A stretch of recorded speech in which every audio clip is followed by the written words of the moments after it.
This week in gaming and tech news, we have a brand new Star Wars game to the Switch. We're going to talk about that. Plus, we have the Meta Quest 3 is kind of already losing the plot. We'll get there. And Nintendo just acknowledged, at the very least, the giant pink elephant in the room. We'll get to all of that plus a little bit more. Let's talk about gaming and tech. Welcome, nerds, to this week's edition of the Gaming and Tech News, generally speaking. Now, I'm no Linus or Spawnwave or Gamers Nexus or insert channel that is dedicated to the tech and gaming news here.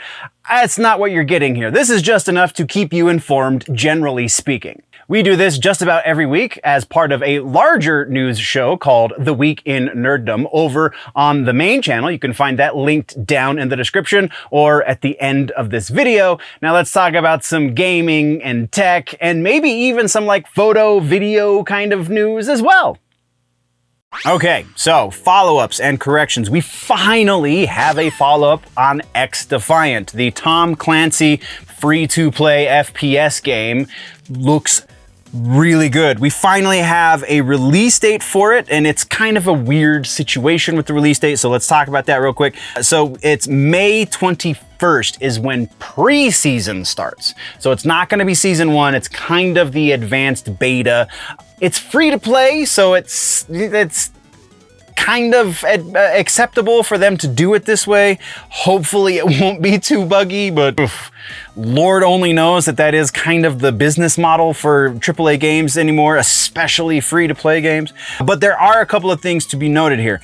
In the preseason, it will be 6 weeks long, so we will have 6 weeks of preseason, though they haven't said exactly how long the proper seasons are going to last. We will have 14 maps and 24 weapons, along with, where did it go? The factions, four factions? Yes, 4 factions.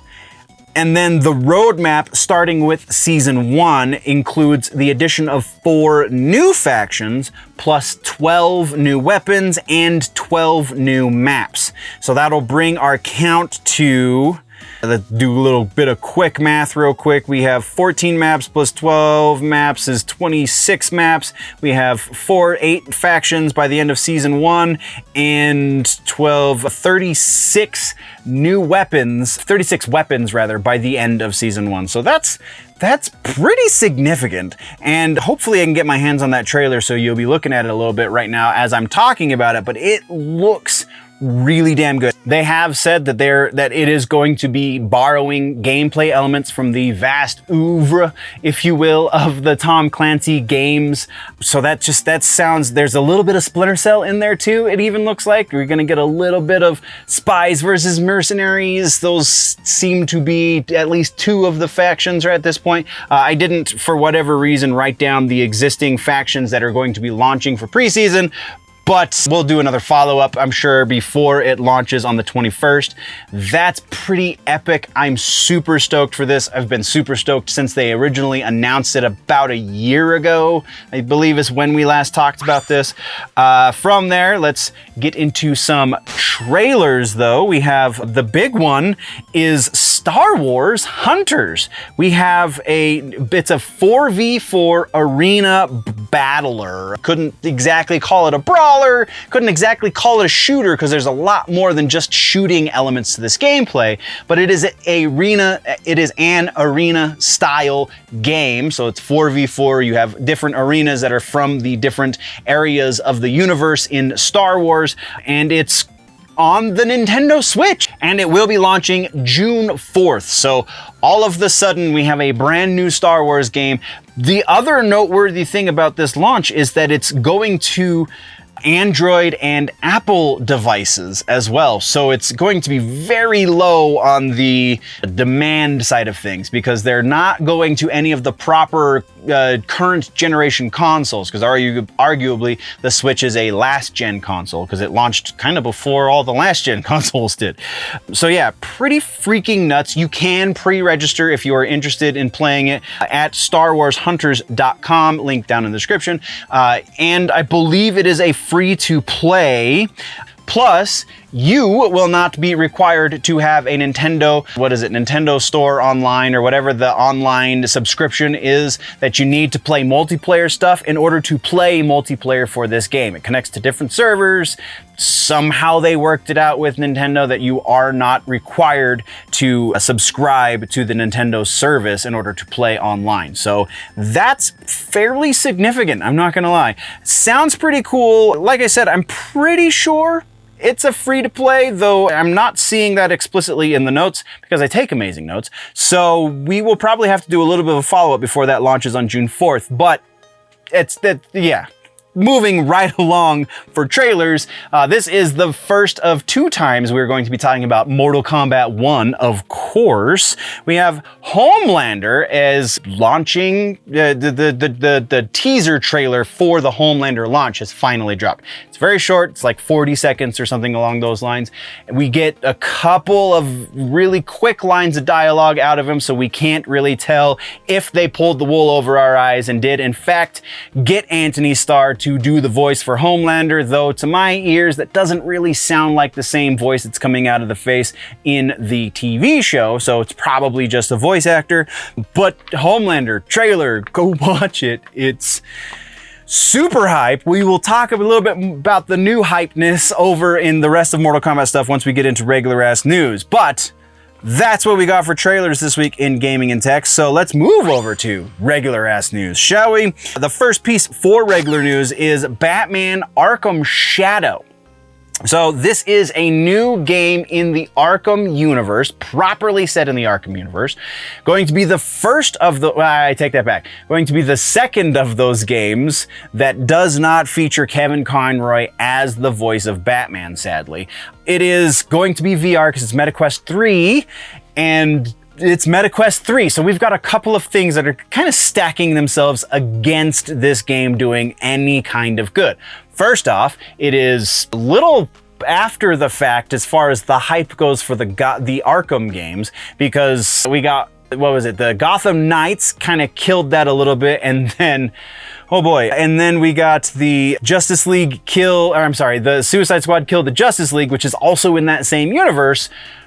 Absolutely destroyed any good hope that a lot of the fans had as far as the life of this franchise. So there's that, and then there's the Quest 3, which is the more expensive option, is not backward compatible with the Quest 2, and they have not sold many freaking units at this point. So there's definitely a lot going on here that just doesn't seem like, is this going to be a title that pushes a lot of units for the MetaQuest 3? It's possible, but not bloody likely. So yeah, definitely going to be keeping our eyes on sales for this one, because this is quite a conundrum as to where this is headed.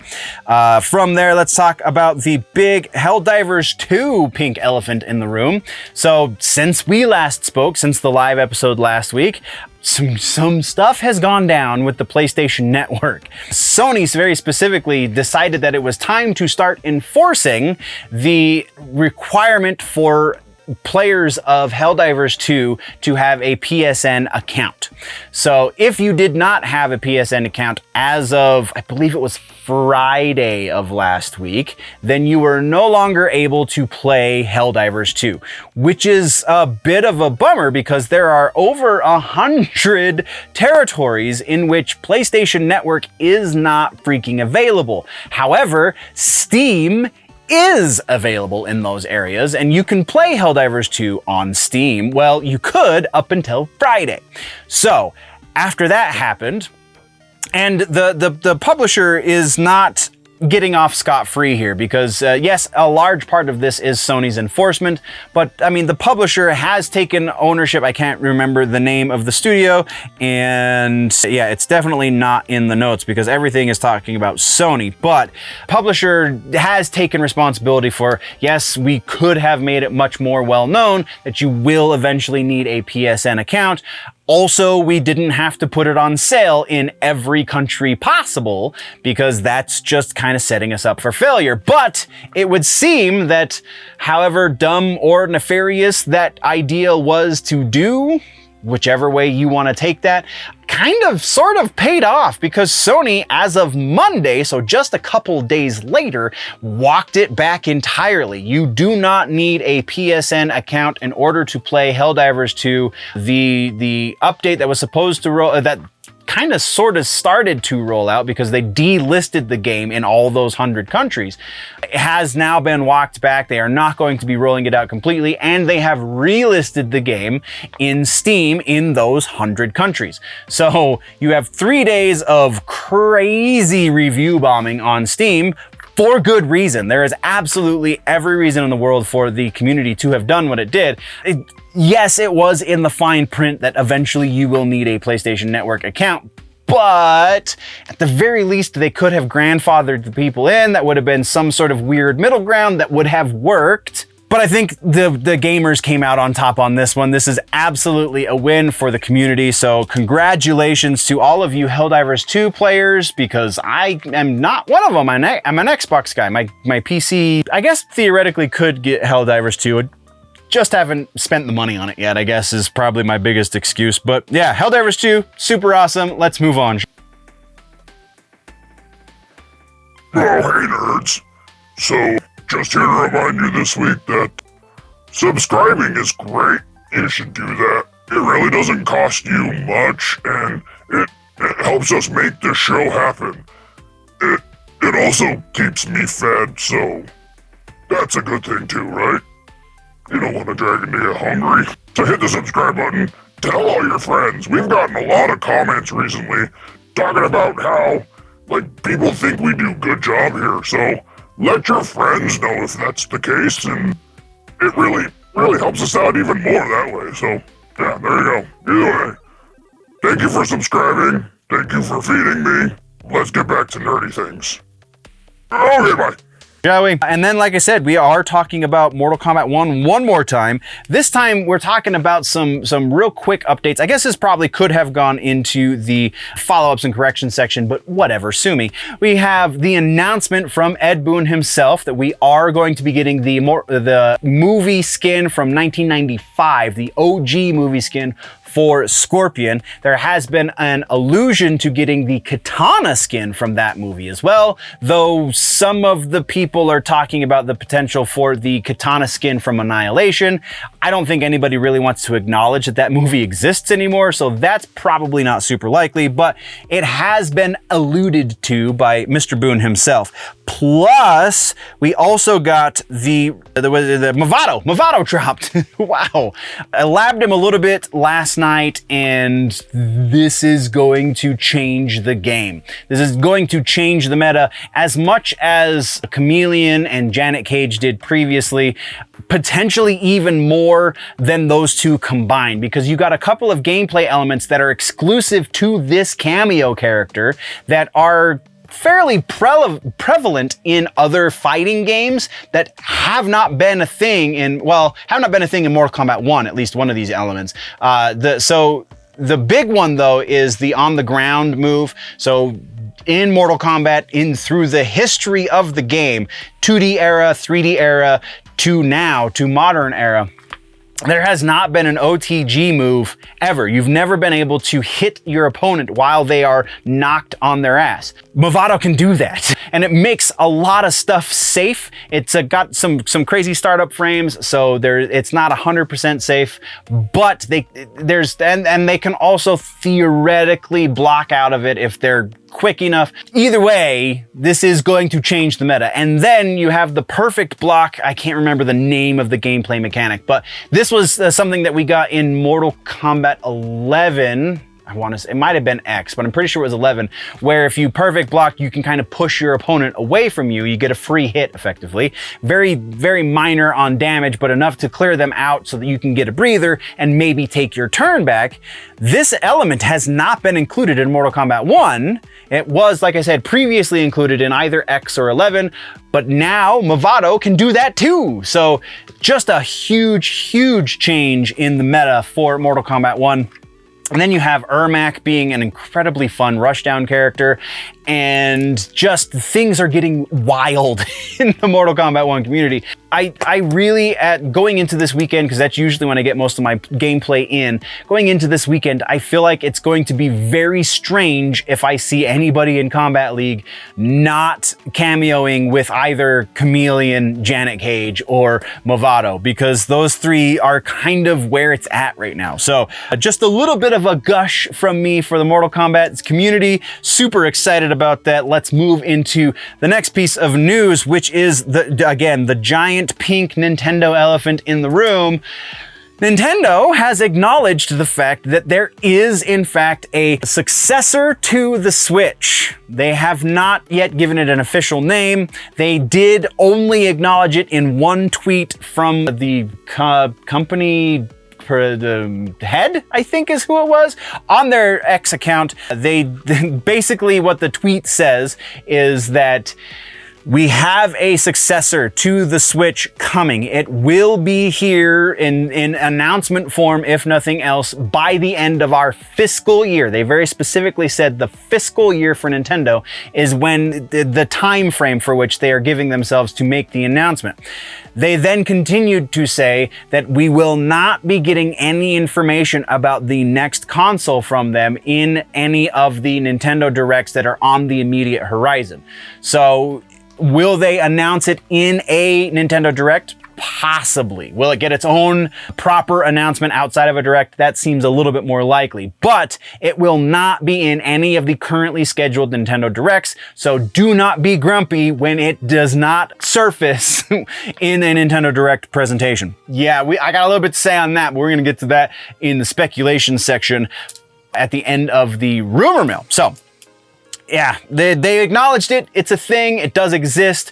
What it's called, what it looks like, any of its capabilities, Lord only knows at this point, but we will find out. Oh, and then the fiscal thing. So their fiscal year ends in March. So we have any time between now and March, technically, they have allowed themselves that big of a window to announce the next console. Very likely it will happen after the holiday season, so I don't think we're going to be seeing it before Christmas. I don't think we're going to see it before the end of the actual annual year. We will very probably be seeing it sometime January, February. I will be very surprised if they wait all the way until March to make that announcement, but it is coming. So we know that much. Let's move on. Actually, that's all we have for regular ass news. Let's get into gaming and tech suggestions this week. If you couldn't see this one coming already, Mortal Kombat 1 is the suggestion this week. That's what I'm going to be doing again.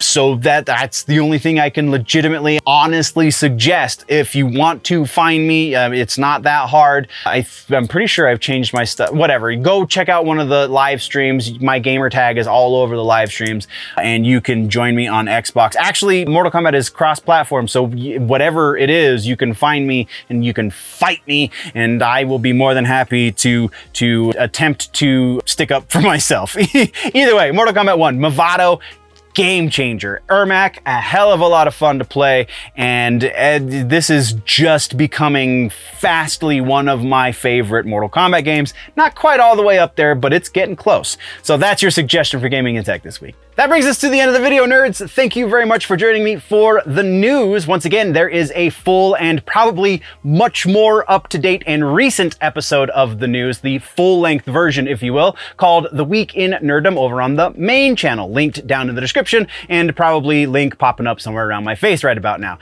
So click on that, go check that out as well, or if you prefer your news in more truncated pieces, then by all means just stick around here and go check out some of the other stuff we offer on this channel. Thank you very much for joining me. We will see you in the next one. Before we go, always remember, nerds, that if it is generally nerdy, it's probably here.